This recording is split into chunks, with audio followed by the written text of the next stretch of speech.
नमस्कार। आज मी तुम्हाला थंडीत सर्दी, खोकला, घसादुखीपासून दूर ठेवणारी गोळीची रेसिपी दाखवणार आहे। बनवायला अत्यंत सोपी आहे आणि इफेक्टिव्ह आहे आणि अगदी 5 मिनिटात ही गोळी रेडी होते। चला मग वेळ न घालवता सुरुवात करूया। हे मी 1 चमचा तूप घेतला आहे।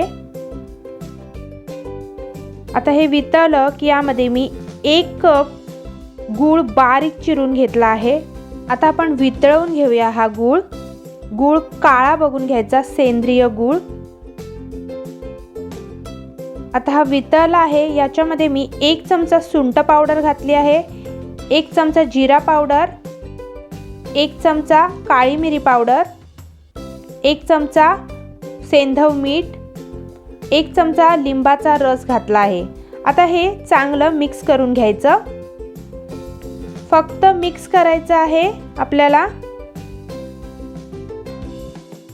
साधारण अर्धा मिनिट आणि आता गॅस बंद करून टाकायचा। व्यवस्थित मिक्स करायचं हे।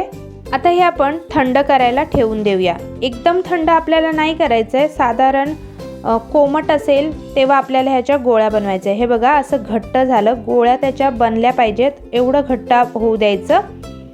आता आपण तूप लावायचं हाताला आणि छोट्या छोट्या सफेद वाटाण्या एवढ्या गोळ्या बनवायच्या आहेत।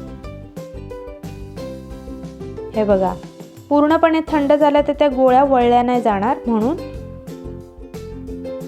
हे बघा अशा प्रकारे या छोट्या छोट्या गोळ्या आता बनवून घेऊया। ह्या झाल्या आहेत माझ्या ह्या गोळ्या बनवून। आता आपण अर्धा 1 तास सुकू देऊया संपूर्ण। हे बघा हे सुकल्या आहेत। आता एक हवाबंद डबा घ्यायचा, त्यामध्ये ह्या गोळ्या स्टोअर करून ठेवून द्यायच्या। एअरटाईट कंटेनर घ्या आणि त्यामध्ये हे स्टोअर करून ठेवून द्या।